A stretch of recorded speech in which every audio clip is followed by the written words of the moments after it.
Sosok itu semakin terlihat jelas. Dengan tangan kosong ia mencungkil kedua bola mata Yai Kulambang dengan sadisnya. "Mbah Jiwo, hah, itu Mbah Jiwo!" teriak Cahyo. Kami semua menoleh dan menyaksikan apa yang dilakukan olehnya. "Bah, apa maksudnya ini? Dia bukan makhluk jahat!" teriakku. Mbah Jiwo tidak membalas. Sebaliknya ia malah terjatuh dan memuntahkan darah. Walau begitu, ia tidak menghentikan ritualnya. Dan dengan tangan kosong meleburkan kedua bola mata itu bersama batuan di tangannya hingga menjadi 2 buah batu bulat. Tidak ada waktu menjelaskan. Ini bukan lagi tentang mengembalikan kalian dari alam ini. Ada ratusan nyawa yang tergantung dengan nyawa kalian, termasuk nyawa Dirga dan yang lain, teriak Mbah Jiwo sembari melemparkan salah satu pusaka yang ia buat dari mata Yai Kulambang. "Apa ini, Mbah?" tanyaku. "Biar aku yang menjelaskan. Pergi selamatkan dirimu," teriak Yai Kulambang pada Mbah Jiwo. Aku tidak menyangka Yai Kulambang akan mengatakan hal itu pada seseorang yang telah mencungkil kedua bola matanya. "Dan terima kasih," ucapnya Yai Kulambang yang semakin lemah.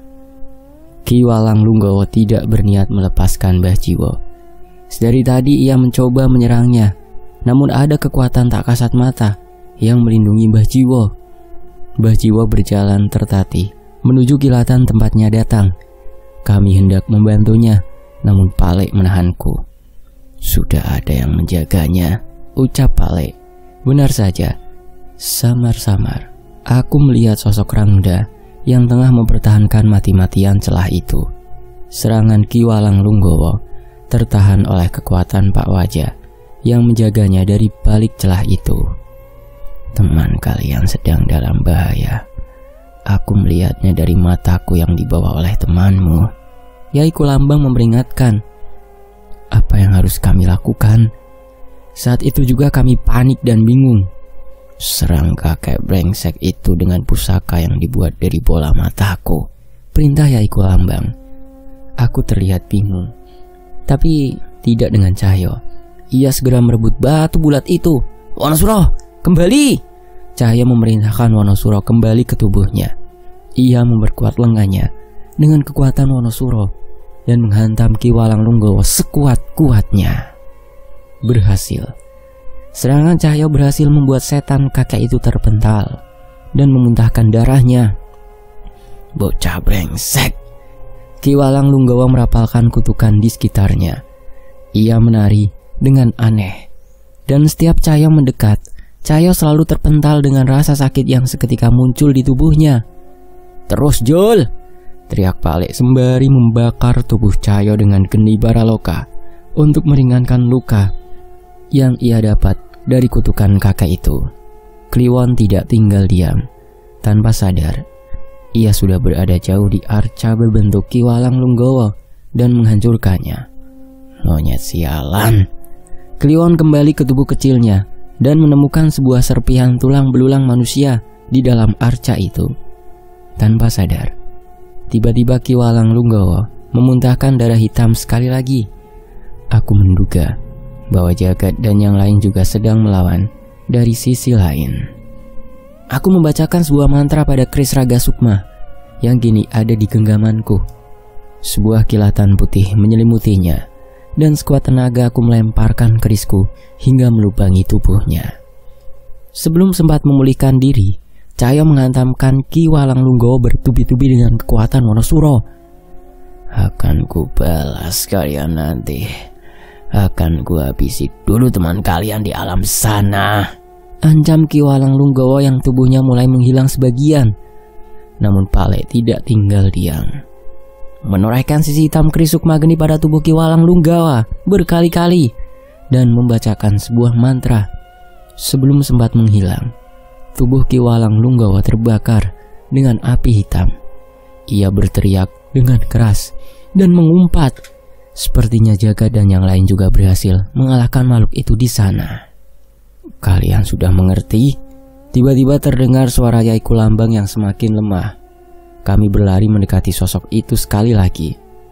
"Gunakan cara yang sama untuk mengalahkan Raden Darwana. kalian harus mengalahkannya di dua alam. Hal itu hanya bisa dilakukan bila ada seseorang yang bisa merubah kedua bola mataku dan memisahkannya di dua alam, di mana dua sosok Raden berada. Jelas Nyai Kulambang. Kami mencoba mencerna semua perkataan yang diucapkan Nyai Kulambang. Sepertinya ia tidak mampu bertahan lebih lama lagi. Saya sudah hidup ratusan tahun untuk menjaga makam terakhir Yasono. Sampaikan salamku pada mereka seandainya kalian bertemu. Itu adalah ucapan terakhir Nyai Kulambang. Setelahnya nafasnya terhenti tanpa ada sedikit pun gerakan di tubuhnya. Perkenalan kami memang sangat singkat, namun keberadaannya benar-benar membuka jalan untuk kami. Aku berdoa seandainya saja kami diberi kesempatan untuk bertemu lagi sekedar untuk mengutarakan terima kasih. Kami tidak punya banyak waktu. Kematian Ki Walang Runggawa memancing seseorang keluar dari kediamannya. Seorang pria dengan pakaian zaman dulu yang sudah lusuh. Wajahnya begitu aneh, seolah berganti-ganti dengan wujud setan-setan dan manusia. Tapi yang paling mengerikan, aku merasakan kekuatan besar dari dalam tubuhnya. Kliwon, Wonosuro. Cahaya memberi isyarat kepada kedua temannya itu. Sementara kami berhadapan dengan Raden, kedua kera raksasa itu menghancurkan satu persatu arca dan mencari benda yang diceritakan oleh Nyai Kulambang. Sementara itu, sosok yang berpakaian zaman dulu berkata, "Kakek itu bisa mati juga?" Ucap sosok itu. Aku benar-benar tidak bisa menggambarkan apa yang kami rasakan saat sosok itu mendekat. Semua terasa aneh. Hawa dingin, suara yang tidak nyaman, ancaman, dan rasa was-was kami rasakan saat di dekat orang itu. Pale bersiap dengan keris sukma geni di tangannya. Itu memberi isyarat kepada kami untuk mengerahkan semua yang kami miliki. Tidak ada waktu untuk berbicara. Satu persatu nyawa sudah berjatuhan. Nyi Sendang Rangu terlihat cemas. Aku dan Cahyo segera menerjang ke arah Raden Darwana. Keris yang telah kubacakan mantra membentuk kilatan putih dan menghujam tubuh makhluk itu tepat di dadanya. Tapi tak sedikit pun ujung kerisku yang mampu melukainya. Cahyo juga menggunakan mantra penguat raga andalannya dan mendaratkan sebuah pukulan yang sia-sia. Mengetahui hal itu, kami kembali mundur. Namun Raden Darwana menangkap kedua lengan kami dan membanting kami ke tanah. Suara tulang yang retak terdengar dari tubuh kami bersamaan darah yang bermuncratan dari mulut kami.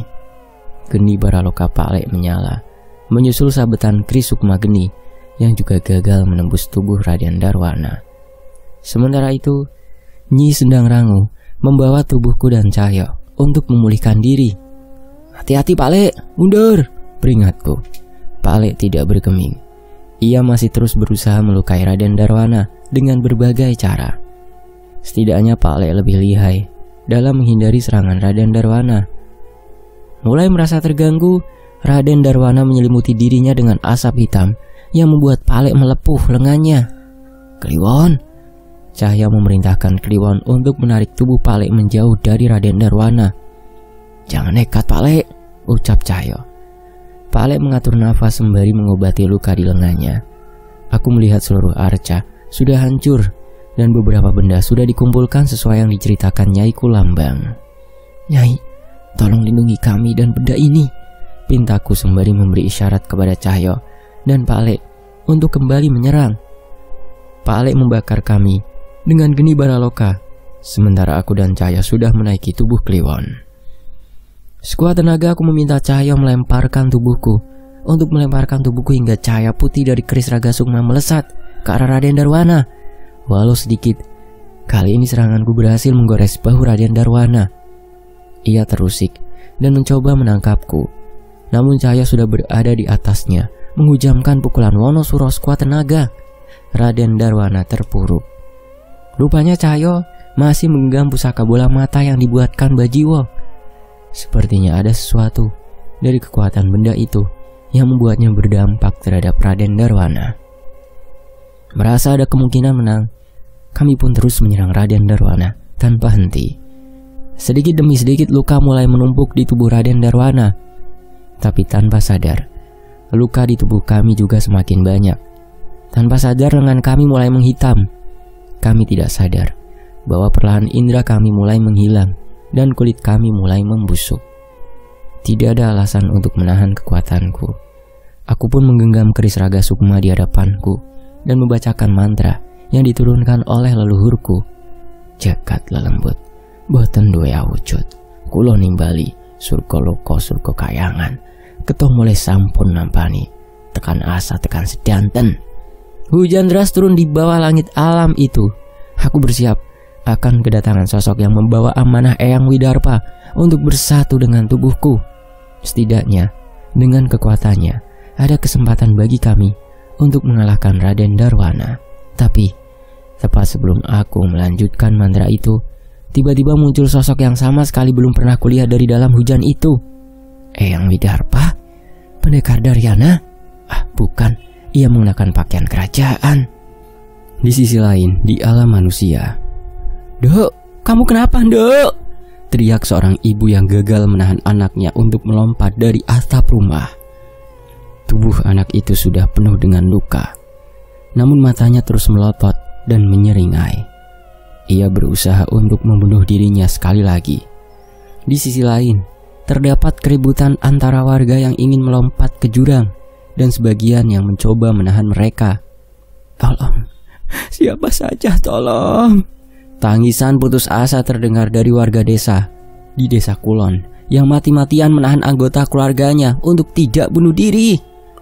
Malam itu terasa sangat mencekam, dengan berbagai sosok mengerikan yang tertarik dengan kejadian itu.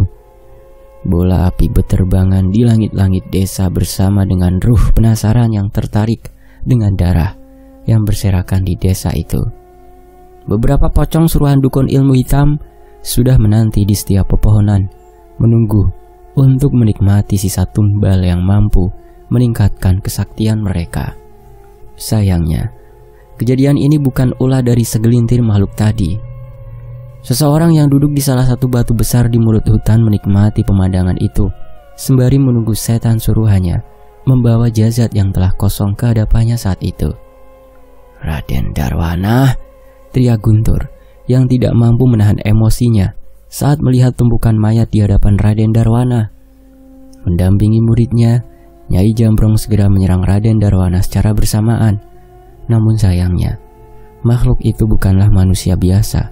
Bahkan tanpa ilmu hitam pun, Raden Darwana juga merupakan pendekar terlatih. Dirga tidak lagi menahan kekuatannya. Ia memanggil kekuatan 4 wujud keris dasa sukmanya dan menyerang Raden Darwana. "Itu nyawa manusia. Kau tidak pantas berbuat seperti ini," teriak Dirga sembari meneteskan air matanya.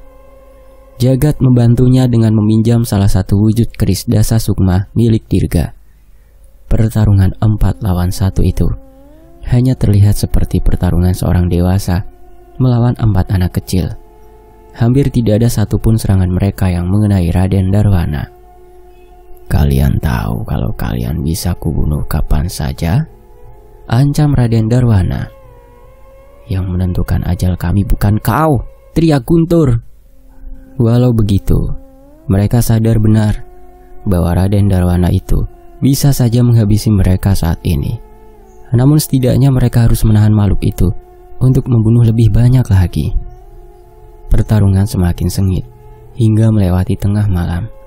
Tidak ada sama sekali senyuman di wajah Nyai Jambrong seperti sebelumnya.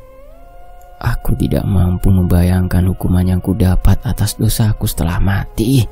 Sebaiknya kau pikirkan apa yang akan kau hadapi setelah ajalmu nanti," ucap Nyai Jambrong. Raden Darwana menoleh kepada Nyai Jambrong. Ia menangkap tangannya dan membantingnya tepat di hadapannya. "Itu hanya terjadi jika aku mati, kan? Sama seperti kau yang akan mati sekarang," ucap Raden Darwana yang menyelimuti tangannya dengan asap hitam dan bersiap menembus tubuh Nyai Jambrong. Namun sebelum itu terjadi, Guntur, Dirga, dan Jagat segera menyerang pangkal lengan Raden Darwana secara bersamaan hingga serangannya meleset. Secepat mungkin Jagat menyelamatkan Nyai Jambrong dan membawanya menjauh untuk mengatur nafas sementara Dirga mengalihkan perhatian Raden Darwana dengan kerisnya. Dirga tidak akan bertahan lebih lama bila menggunakan ilmu itu terus-terusan, ucap Jagat. Nyai Jambrong berdiri dan membersihkan tubuhnya dari debu tanah.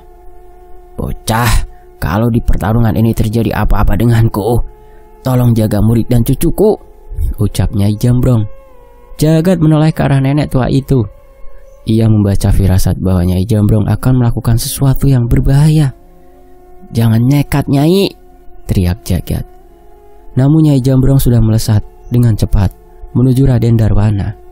Ia berlari dengan langkah seolah melayang di atas udara.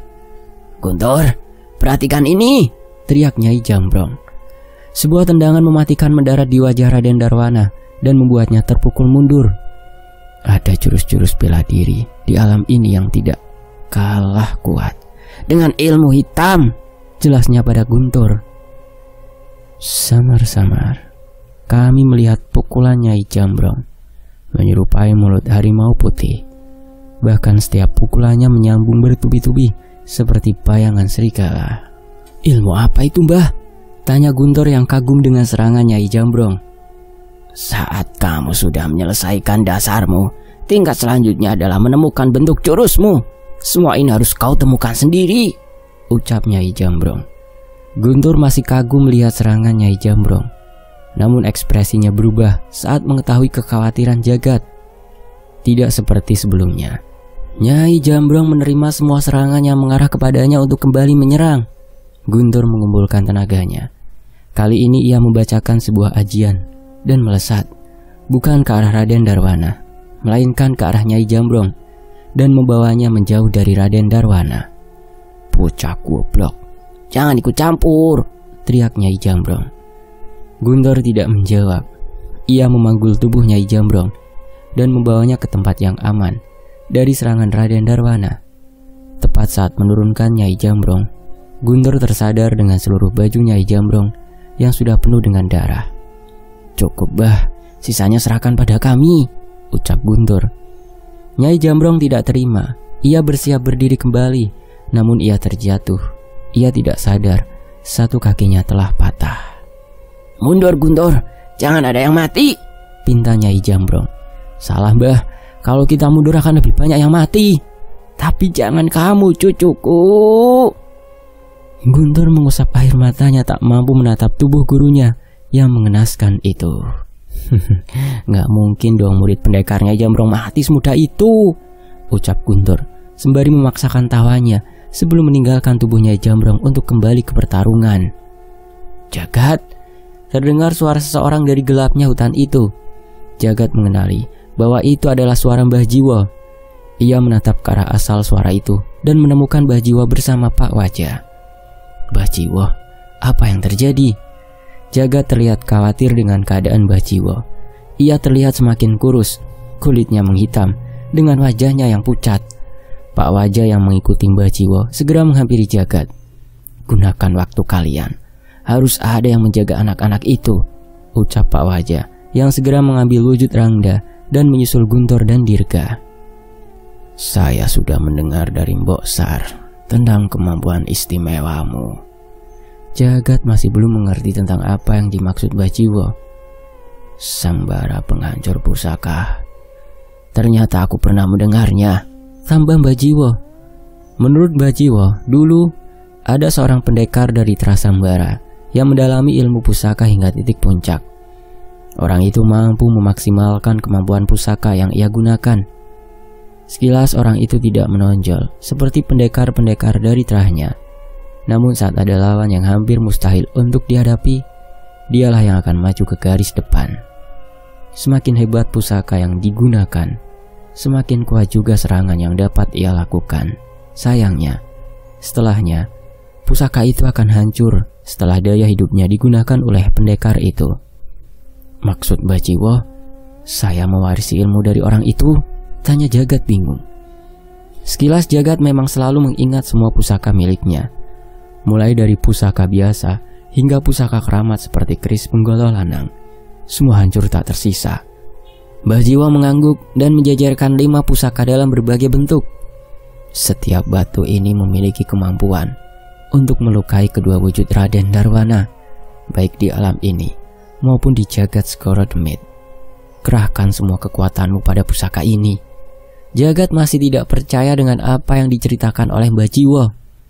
Ia pun mengambil sebuah batu berwarna merah darah, meneteskan darahnya dalam genggamannya, dan membacakan ajian watu geni pada pusaka itu. Menyadari adanya kekuatan besar dari arah jagat, Pak Wajah dalam wujud Rangda membuka jalan untuk serangan jagat. Jagat pun lari mendekat, sembari melemparkan pusaka yang telah ia rasuki dengan tenaganya. Batu yang besarnya tak lebih dari sebuah genggaman tangan itu berubah menjadi merah menyala, dengan cahaya seperti lava yang menyala semakin besar. Benar saja, tepat saat batu itu mendarat di tubuh Raden Darwana, sebagian tubuhnya terbakar. Serangan itu melukainya cukup dalam. Manusia brengsek. Raden Darwana mulai terlihat cemas. Akhirnya mereka mengetahui cara mengalahkan makhluk mengerikan itu. Pusaka hitam. Akhirnya kalian juga menggunakan pusaka dari tubuh Piryasono untuk melawanku, ucap Raden Darwana. Ia segera mengincar jagat, namun Pak Wajah menahannya dengan seluruh kekuatan yang ia miliki. Mbah Jiwo, apa itu benar? Pusaka itu... Jagat terlihat tidak setuju dengan pusaka yang dibuat oleh Mbah Jiwo menggunakan jasad manusia itu. Aku mempunyai pilihan, membuat pusaka untuk memulangkan Danan dan yang lain, atau untuk mengalahkan makhluk itu, dan aku sudah memilih, kata Mbah Jiwo. Tapi Mbah, senjata dari jasad manusia. Jagat terlihat bingung. Namun Mbah Jiwo terlihat tidak ingin menjawab apapun tentang itu. Sekarang semua pilihan ada di tanganmu, ucap Mbah Jiwo. Jagat terlihat ragu. Tapi nyawa teman-temannya dan warga desa sedang ada di ujung tanduk. Jagat mengambil keempat batu sisanya. Ia membulatkan tekadnya dan berdoa memohon ampun kepada Yang Maha Kuasa. Seandainya pilihannya salah, tidak akan terjadi hal yang sama. Raden Darwana tiba-tiba sudah berada di belakang Jagat dan bersiap menyerangnya. Tepat saat tangannya hampir menembus tubuh Mas Jagat, tiba-tiba tubuhnya menghilang dan muncul dari sisi lain hutan itu bersama sebuah batu yang membawa menyerang Raden Darwana. Tidak mungkin kesaktianku dikalahkan dengan hal receh seperti itu, teriak Raden Darwana. Nyawa yang tertanam di pusaka itu sama sekali bukan hal receh, balas Mbah Jiwo sembari memanggil Ki Mahesa Ombo untuk membantu pertarungan mereka. Dengan tubuh yang mulai terluka, Raden Darwana memenuhi seluruh hutan di sekitarnya dengan asap hitam. Guntur dan Dirga mulai kesulitan dengan asap yang membawa racun itu. Melihat kedua bocah itu mulai tumbang, Raden Darwana segera menggunakan kesempatan itu untuk menghabisi Guntur dan Dirga. Tapi tiba-tiba sekali lagi tubuhnya meledak dengan serangan Jagat. Dengan tubuh yang semakin melemah, kini serangan Ki Mahesa Ombo berhasil membuatnya terpental. Pastikan seranganmu menghabisi makhluk itu. Tubuhnya akan pulih bila tidak habis penuhnya, teriak Mbah Jiwo. Jagat tidak ingin mengambil resiko. Kali ini ia menggenggam sisa kedua batu itu di tangannya dan membacakan mantra yang sama. Darahnya dan ajian watu geni bersatu, membakar pusaka batu itu hingga merah menyala. Bahkan lengan Jagat pun kesulitan menahan tenaga pusaka itu. Jangan, aku pergi. Aku tidak akan mengganggu kalian. Raden Darwana terlihat ketakutan. Namun saat berbalik ke belakang, ia melihat wajah seorang nenek tua yang tertawa dan bersiap menyerangnya. Sekarang kau takut mati, ucap Nyai Jambrong sembari menggunakan sisa kekuatannya untuk menendang tubuh Raden Darwana hingga terpental ke arah Jagat. Kedua pusaka itu dilemparkan bersamaan hingga berbenturan dengan tubuh Raden Darwana. Sebuah ledakan besar menciptakan angin yang berhembus ke seluruh penjuru hutan. Melihat serangan itu, seluruh setan yang menyaksikan dari desa memilih untuk melarikan diri dari tempat itu. Saat angin mulai tenang, terlihat tubuh kosong Raden Darwana yang terbujur kaku. Apakah ini selesai? Ucap Mas Jagat yang terjatuh terbaring di tanah dengan luka bakar di kedua lengannya. Nyai Jambrong kembali terjatuh tak berdaya, sementara Guntur dan Dirga sudah kehabisan tenaganya. Pak Wajah segera menghampiri Mbah Jiwo dan Jagat. Luka mereka benar-benar bisa menghilangkan nyawa mereka. Tidak, Mbah Jiwo terlihat panik. Pak Wajah menoleh ke arah Mbah Jiwo mempertanyakan maksudnya. Tubuhnya tidak hancur. Tidak mungkin. Mbah Jiwo memaksakan dirinya untuk berdiri dan memeriksa jasad Raden Darwana. Tubuhnya sudah hitam legam seperti jasad yang terbakar. Namun entah mengapa Mbah Jiwo panik. Maksud Mbah Jiwo apa? Dia sudah mati kan? Tanya Pak Wajah. Aku gagal, ucap Mbah Jiwo. Belum sempat menanyakan lebih lanjut, tiba-tiba muncul cahaya merah dari setiap urat nadi Raden Darwana. Tubuhnya yang sudah menghitam perlahan kembali pulih. Ada kekuatan yang merasuki dirinya, entah dari mana. Ini kekuatan dari Jagat Skoro Demit, ucap Jagat. Raden Darwana kembali berdiri. Ia belum dapat berbicara dengan tenggorokannya yang belum utuh. Namun ia terlihat begitu marah dan menghampiri Jagat perlahan dengan kakinya yang mulai pulih. Tidak ada lagi yang sanggup bertarung dengan Raden Darwana di tempat itu. Bahkan untuk berjalan saja mereka kesulitan. Mbah Jiwo menghadang Raden Darwana sebelum mencapai Jagat, sementara Pak Wajah berusaha mengobati lengan Jagat sebelum lukanya membunuhnya. Mbah Jiwo, jangan! Teriak Pak Wajah. Tidak tahu apa yang bisa Mbah Jiwo lakukan. Di hadapannya kini terpampang wajah tak berbentuk dari Raden Darwana yang sebentar lagi kekuatannya akan pulih. Mati. Dengan suara yang mulai terbentuk, Raden Darwana mengancam Mbah Jiwo dan bersiap menusukkan lengannya ke tubuh Mbah Jiwo. Tapi sebelum itu sempat terjadi, tiba-tiba muncul kilatan dari salah satu sisi hutan. Bersamaan dengan itu, melayang sebuah keris yang bersinar putih menyala menebas tangan Raden Darwana. Keris Raga Sukma. Jagat bereaksi melihat keris itu. Samar-samar muncul api putih menyelimuti tubuh mereka satu persatu. Secara perlahan, luka mereka mulai tertutup.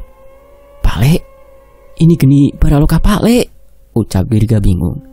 Beberapa kilatan muncul hingga sebuah retakan dimensi muncul di dekat mereka. Wonosuro, terdengar suara Cahyo berteriak bersama terpentalnya sosok yang tidak asing. Raden Darwana.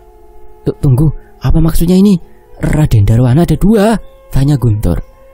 Maaf teman-teman, musuh kita masih ada satu lagi, ucap Cahyo yang melintas keluar dari retakan dimensi itu. Mbah Jiwo, ini sisa peninggalan anggota tubuh Trapiryasono yang berada di Jagat Skoro Demit. Tolong sekali lagi ubah benda ini menjadi pusaka, ucap Danan mengantarkan beberapa benda aneh ke hadapan Mbah Jiwo. Dirga, ada yang ingin bertemu denganmu, ucap Pale. Dirga pun berdiri dan menghadap ke retakan dimensi itu. Sosok Raden Darwana yang datang tidak diam dan bersiap menyerang kembali. Namun Danan dan Cahyo tidak membiarkan makhluk itu mengganggu Dirga. Jadi inikah penerusku? Tanya seseorang dari dalam gerbang itu. Penerus? Maksud bapak? Tanya Dirga. Beliau adalah Prabu Arya Darmawijaya, murid dari Mahaguru, sekaligus raja sahabat leluhur kami, Patih Widarpa. Jelas Pale. Mendengar itu Dirga mulai kagum dan memiliki banyak pertanyaan. Eyang, benar Eyang leluhur saya, ucapnya. Sosok itu mengangguk. Ia mendekatkan tangannya ke arah kepala Dirga, seolah memberi restu. Waktuku tidak banyak, hanya restuku yang dapat kuberikan padamu saat ini. Kamu akan menemukan jalan untuk menemukan seluruh ilmuku, ucap Prabu Arya. Dirga menatap ke arah sosok itu. Sepertinya Prabu Arya menahan luka yang cukup fatal. Para penerus Widarpa, kutitipkan cucuku. Masih ada sekelompok pengacau kerajaanku yang harus kuurus di alam itu, ucap Prabu Arya yang segera kembali ke dalam retakan dimensi itu.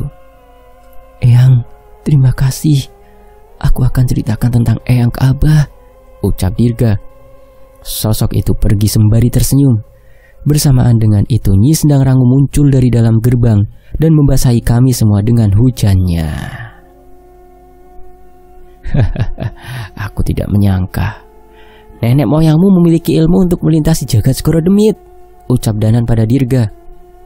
Siapa sangka mantra yang dibuat Eyang Widarpa bisa memanggil Prabu Arya yang terjebak di alam itu, tambah Cahyo. Dirga tersenyum melihat Danan dan Cahyo kembali dalam keadaan utuh. Mungkin karena pemilik awal keris Raga Sukma adalah Prabu Arya Darmawijaya. Abah pernah cerita soal itu, tebak Dirga. Jangan banyak ngoceh. Sekarang musuh kalian ada 2, ucap Nyi Sendang Rangu. Lah kopinya durung tekan kok Nyi. Kalem sik to, ledek Cahyo. Kopi gundulmu, teriak Pak Lek sembari melemparkan sandalnya. Di hadapan mereka kini berdiri 2 sosok Raden Darwana. Entah bagaimana cara mereka bisa seperti itu. Yang pasti mereka sudah bersiap menghabisi kami. Dadung Kumotro. Sosok Raden Darwana yang terbakar memanggil sosok makhluk yang menyatu dengan dirinya. Seketika tubuhnya berubah menjadi sebesar pohon dengan kepala yang hampir sebesar setengah badannya. Raden Darwana dalam wujud manusia menaiki sosok itu dan menyatu dengannya. Ia pun segera mengamuk dan bersiap melahap Cahyo. Di bawah hujannya sedang bawel, Wonosuro bisa muncul, ucap Cahyo sembari memanggil kedua kawannya itu. Pertarungan 2 sosok raksasa seketika mengoyak hutan di pinggir desa Kulon. Walau kekuatan Wonosuro dan Kliwon bisa menahan tubuh Dadung Kumotro, tapi ilmu sihir Nyai Wasihan dan racun ular kembar dapat dengan mudah melumpuhkan Wonosuro dan Kliwon. Danan, Bajiwo memanggil Danan. Ia meminjam keris Raga Sukma dan menggabungkan darah dari salah satu terapi Yasono ke dalam kerisnya. Guntur, sebuah pisau yang terbuat dari logam dan tulang dari Trabir Yasono diberikan kepada Guntur. Jagat, kedua baju putih yang terbuat dari tulang tubuh Trabir Yasono diberikan kepada Jagat, dan ia segera mengerti harus melakukan apa terhadap benda itu. Pak Le meneteskan darahnya pada keris Sukma Geni miliknya. Saat itu juga darahnya terbakar dan menetes ke tubuh Jagat. Aku akan memulihkan lukamu. Jangan menahan diri sedikit pun, ucap Pak Le. Melihat Cahyo yang mulai kerepotan, Guntur dan Danan melaju ke medan perang dengan pusaka pemberian Bajiwo. Cahyo melempar tubuh Danan hingga meluncur dengan cepat melukai tubuh Raden Darwana. Tepat setelah mendarat, Danan segera memisahkan sukmanya dan menghujamkan keris Raga Sukma ke jantung Dadung Kumotro. Makhluk itu terjatuh dan Guntur segera mengincar titik vital Dadung Kumotro dan menusukkan pisau tulang itu ke lehernya. Berhasil, seranganku bisa melukainya, ucap Guntur heran. Jangan senang dulu, kita masih harus memberi waktu untuk Mas Jagat, balas Cahyo. Pertarungan sengit terjadi, menumbangkan pohon di sekitar tempat itu. 2 raksasa kera yang bergulat dengan Dadung Kumotro. Kilatan cahaya putih berseliweran dari keris yang dibawa oleh ruh Danan. Keris Dirga terlihat melayang-layang menahan serangan, dan seorang bocah yang dengan tenang mengalihkan perhatian setan itu hanya berbekal ilmu bela dirinya dan sebuah pisau. Cepat sekali bocah-bocah itu tumbuh besar, ucap Nyai Jambrong yang mendekat ke arah Pak Lek dan mengambil posisi nyaman untuk menonton. Kelak mereka lah yang akan membangun zaman ini, Nyai, ucap Bajiwa yang setengah mati mempertahankan kesadarannya. Aku siap Mas Bimo, ucap Jagat pada Pak Lek. Sekali lagi, ajian Watu Geni melayang bersama pusaka buatan Bajiwo. Serangan itu mengenai dengan telak tubuh Dadung Kumotro yang menembus hingga tubuh Raden Darwana. Kekuatan ledakannya berkali-kali lipat dibanding pusaka sebelumnya. Bahkan tubuh Dadung Kumotro meledak menjadi beberapa bagian. Danan dan yang lain terus menyibukkan Raden Darwana. Namun sepertinya makhluk itu sudah bersiap untuk melarikan diri. Jagat tidak ingin melewatkan kesempatannya. Ia segera melempar pusaka terakhir di tangannya itu ke arah tubuh Raden Darwana yang sudah sekarat. Aku tidak akan mati. Saat itu tiba-tiba Raden Darwana menghilang dan berubah menjadi asap hitam. Ia benar-benar menghilang dari pandangan kami. Brengsek, dia kabur, teriak Cahyo panik, tapi tidak dengan Jagat. Jangan lupa, aku paling ahli soal lintas dimensi dibanding kalian, ucap Jagat Seketika pusaka yang ia lemparkan menghilang dan meledak tak jauh dari salah satu sisi hutan. Wah! Suara teriakan Raden Darwana terdengar dari tempat itu. Rupanya jagat mengirim serangannya ke sisi alam di mana Raden Darwana melarikan diri. Kami semua menghampiri tempat itu dan memastikan Raden Darwana benar-benar sudah tidak berdaya. Apa dia akan pulih lagi? Tanya Dirga. Pale menggeleng. Ia tidak lagi dapat menarik kekuatan dari alam jagat Segoro Demit. Jelas Pale. Oh, tolong. Aku tidak mau mati, teriak Raden Darwana. Tidak satupun dari kami yang membalas perkataannya. Dengan serangan dari pusaka Trah Biryasono, kini kekuatan setan yang menyatu pada dirinya telah sirna. Kini, tubuhnya hanyalah tubuh manusia biasa. Dengan kondisi luka separah itu, ia pun mati setelah meronta-ronta ketakutan dengan ajalnya. Sementara itu, Pak Wajah yang masih memiliki tenaga membantu warga desa Kulon yang masih bisa diselamatkan. Sementara kami berusaha mengatur nafas dan mengembalikan tenaga kami. Nyi, jangan hentikan hujannya ya, wadem, ucap Cahyo yang menikmati rintikan hujan Nyi sedang rangu. Iya Nyi, air dan udara di alam kita memang yang terbaik, tambah Danan. Nyi sedang rangu tidak menjawab dan hanya terdiam menatap rintikan hujannya. Kok diam saja Nyi? Apa masih ada yang salah? Tanya Danan yang mulai merasa khawatir. Nyi sedang rangu hanya menggeleng dan menengok ke arah Cahyo. Sengaja biar kalian gak manggil saya Nyi sedang bawel lagi, balasnya dengan tatapan yang tajam. Sontak Danan dan Cahyo saling bertatapan. Danan segera menyenggol tubuh Cahyo, menyalahkannya atas ngambeknya Nyi sedang rangu. Pale mendekat ke arah Mbah Jiwo. Ia merasakan bahwa Mbah Jiwo menanggung beban yang sangat berat. Berurusan dengan jasad manusia benar-benar hal yang mengerikan, dan ia dipaksa untuk melakukan hal itu.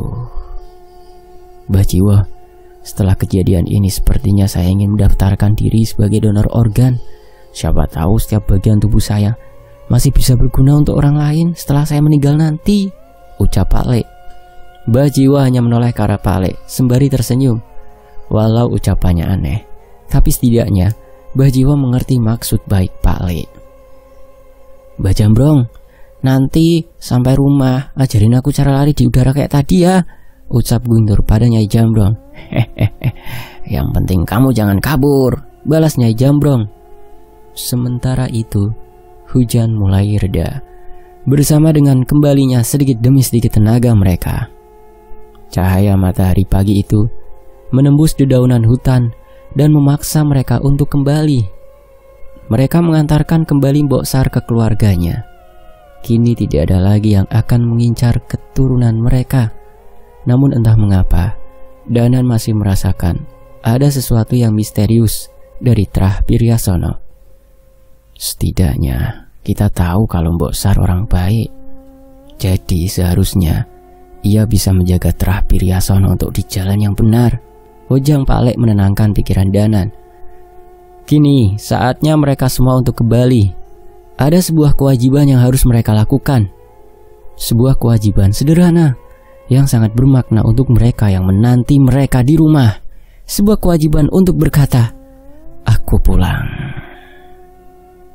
Kita masuk ke epilog. Bule kembali ke dapur setelah puas menonton Sekar berlatih menari. Entah mengapa, ia merasakan ada keanehan di rumahnya. Kucing, kurang ajar, teriak Bule dari dalam rumah. Sekar yang mendengar ucapan itu segera menyusul masuk ke dalam. Kenapa Bule? Ada kucing masuk? Tanya Sekar. Ia melihat meja sudah berantakan dengan lauk yang sudah menghilang dari tempatnya. Bule membereskan meja dan peralatan makan di dapur, sembari sedikit mengeluh. Namun Sekar memilih untuk keluar, memastikan kemana kucing itu pergi. Ia merasa khawatir. Terlebih ia mendengar suara dari teras rumah. Buancen enak Pale, nggak kayak buah-buahan yang dicariin Kliwon di sana. Wah jelas, kalau tadi kita ngomong-ngomong pasti disuruh mandi dulu atau bersih-bersih dulu ini. Sekar menggeleng melihat tingkah laku dua orang manusia dan seekor kera yang menikmati makan dengan lahap lesehan di teras rumah. "Bule, mau lihat kucingnya nggak, Bule?" teriak Sekar. Cahyo dan Pak Le pun kaget melihat Sekar yang sedang memandang mereka dari pintu rumah. Dek Sekar, kapan dateng?" tanya Cahyo yang wajahnya memerah menahan malu. Bule segera keluar dan melihat apa yang ditunjukkan Sekar. Tidak ada satupun kata keluar dari mulut Bule. Ia hanya melihat suaminya tersenyum meringis sembari menikmati masakannya. Mereka tahu mata Bule berkaca-kaca menyambut kedatangan mereka. Sontak Bule kembali masuk dan membawa ceteng penuh berisi nasi dan teko yang berisi air teh. "Harap mangan, korang ngejak-ngejak Bule. Bule ya luwe," ucapnya sembari menahan air mata. Sekar tak mampu menahan tangisnya saat melihat pemandangan itu. Alhasil malam itu pemandangan aneh terpampang di rumah Bule, di mana mereka semua menikmati makan malam di teras rumah dengan ala kadarnya. Namun bagi Bule dan Sekar, itu adalah makan malam ternikmat, di mana mereka bisa kembali bersama tanpa rasa khawatir yang menghantui mereka sebelumnya. Sementara itu di sisi lain, di desa Kandimaya, suara merdu membuka sebuah pementasan wayang di desa Kandimaya. Acara pementasan dalam rangkaian sedekah bumi di desa Kandimaya selalu dinanti-nanti, bahkan oleh warga di desa sekitarnya. Ada yang istimewa dalam penampilan kali ini. Ki Darubaya kembali melakukan pementasan bersama dengan kelompok Ki Joyo Talun. Jelas saja, saat matahari mulai terbenam, warga sudah mulai datang berebut tempat ternyaman untuk menonton acara ini.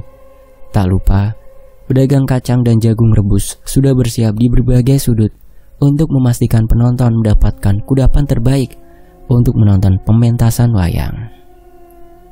Lakon Semar Bangun Kayangan berhasil membuat penonton terpukau saat itu. Apalagi suara indahnya Kirana yang ditemani oleh Naya itu ikut menghiasi suasana panggung. "Makasih ya Bu, Naya seneng bisa manggung lagi," bisik Naya di sela-sela penampilannya. "Kowe ngomong apa Tondo? Ibu sing seneng kowe gelem ngancani ibu manggung," balas Nyai Kirana. Malam itu terasa membahagiakan bagi Naya. Beberapa kali ia menoleh ke arah teman-temannya yang memainkan gamelan dan melihat wajah bahagia mereka. Sudah lama sekali mereka tidak merasakan panggung sebesar ini sejak wafatnya Ki Joyo Talun. Tapi rupanya tak hanya itu. Tuhan punya hadiah yang lebih untuk seorang Naya di malam itu. Menjelang tengah malam, tiba-tiba datang seorang pemuda yang menatapnya dari posisi terbelakang penonton. Ia terus berdiri di sana tanpa memutuskan untuk mencari tempat untuk duduk. Naya merasa mengenal sosok itu. Semakin ia menatapnya, jantungnya terasa berdegup semakin kencang. "Bu, itu," bisik Naya dengan sedikit ragu. Tidak seperti Naya, Nyai Kirana dengan yakin mengangguk, mengenali siapa sosok yang menatap mereka dari jauh. Sontak mata Naya berkaca-kaca. Ia menunggu dengan sabar hingga Dalang menyelesaikan adegan ceritanya. Tepat saat acara memasuki jeda, Naya segera berdiri meninggalkan tempatnya dan berlari meninggalkan panggung. Saat itu Danan sudah menunggu di sisi panggung dengan membawa tasnya yang sudah lusuh. Tak ada sepatah kata pun di antara mereka. Naya hanya berlari ke arah Danan dan membiarkannya menceritakan semua kerinduan dengan air matanya yang membasahi pundak Danan. "Maafin Mas ya," ucap Danan. Naya menggeleng. Menurutnya tidak ada yang perlu dimaafkan dari kepergian Danan. Dari atas panggung, Nyai Kirana menyambut kedatangan Danan. Namun ia tahu, Naya lebih membutuhkan kehadiran Danang dibanding dirinya. "Naya gak cengeng selama Mas pergi. Naya juga terus belajar dan nemenin ibu. Naya juga mastiin ibu gak kesepian selama Mas pergi. Naya nempatin janji Naya," ucapnya sembari menangis. "Jadi sekarang Mas harus ngizinin Naya nangis sampai puas," tambahnya lagi. Danan meletakkan tasnya dan memeluk Naya dengan erat. Ia tahu bahwa Naya sudah berusaha dengan keras untuk terlihat kuat di antara teman-temannya. Melihat hal itu, Nyai Kirana pun memutuskan untuk turun dan menghibur Naya. "Bu, Danan pulang. Maaf sudah bikin ibu khawatir," ucap Danan. "Enggak kok Nan, ibu juga terima kasih. Kamu udah ngebawain Naya buat nemenin ibu supaya gak sedih mikirin kamu terus," balas Nyai Kirana sembari mengelus rambut Naya. Danan menarik nafas lega. Sepertinya ibunya bisa menerima Naya dengan baik. "Oh ya ibu, Danan lupa ngenalin. Ini Naya calonnya Danan," ucap Danan sembari tersenyum meledek. Naya melepas pelukannya dan memukul dada Danan. "Ah lucu, telat, udah kenalan sendiri," ucap Naya dengan wajah lucunya. Kini, gantian Nyai Kirana yang mengusap kepala Danan sembari menertawakan tingkahnya. Ia memang selalu malu untuk menunjukkan rasa rindunya pada anaknya. Namun kali ini Danan sangat mengerti. Ia pun meraih tubuh ibunya dan memeluknya dengan erat. Suara gamelan kembali terdengar, seolah menandakan pementasan akan kembali dimulai. "Mas Danan nonton sampai selesai ya," ucap Naya. Danan mengangguk. Ia mengambil sesuatu dari tasnya, sebuah bunga cempaka putih yang entah ia petik dari mana. "Nyanyi yang bagus ya, Mas siap dengerin sampai pagi," ucap Danan sembari menyematkan bunga itu di telinga Naya dan mengecup keningnya. Tamat. Terima kasih buat teman-teman yang sudah mengikuti cerita ini hingga akhir.